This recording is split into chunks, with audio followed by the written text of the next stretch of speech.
3 জুলাই 2025 একটা ঝড়ের মতো খবর ছড়িয়ে পড়ে বিশ্বজুড়ে। লিভারপুল ও পর্তুগালের জাতীয় দলের তারকা ফুটবলার ডিয়েগো জোটা আর নেই। মাত্র 28 বছর বয়সে একটি ভয়াবহ গাড়ি দুর্ঘটনায় প্রাণ হারালেন তিনি। এই ঘটনায় তার ভাই অ্যান্ড্রে সিলভাও মারা যান।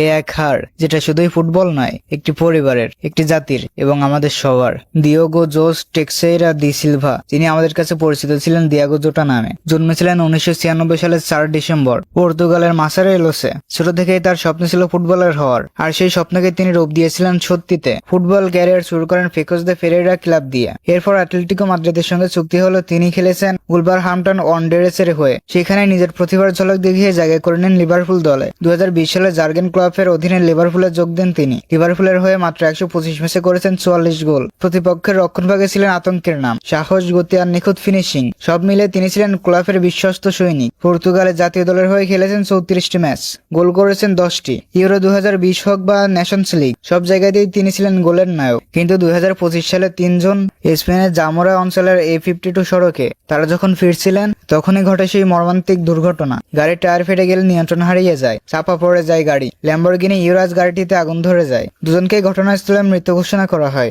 এই ঘটনায় পুরো ফুটবল বিশ্ব বাকরুদ্ধ হয়ে যায়। FIFA, UEFA, club, Ronaldo, Messi, Neymar সবাই শোক বার্তা দিয়েছেন। অ্যানফিল্ড স্টেডিও ড্রাগোয়া, এমনকি রিয়াল মাদ্রিদও জোটাকে শ্রদ্ধা জানিয়েছে। লিভারপুল 20 নম্বর জার্সিকে সারা জীবনের জন্য উঠিয়ে রাখার সিদ্ধান্ত নিয়েছে। মাত্র 5 দিন আগে বিয়ে করেছিলেন জোটা। 3টি সন্তান ছিল তার স্ত্রী এক পোস্টে লেখেন, তুমি আমার হৃদয়ের অধিকারী ছিলে, থাকবে চিরকাল। জোটা হয়তো আজ নেই, কিন্তু তার পায়ের জাদু, মাঠে তার নিষ্পাপ হাসি আমাদের হৃদয়ে অমর হয়ে থাকবে। বিদায় ডিয়েগো জোটা, তুমি চলে গেছো হঠাৎ, কিন্তু তোমার স্মৃতি রয়ে যাবে অনন্তকাল। Rest in peace Diego Jota and Andre Silva, forever in our hertz.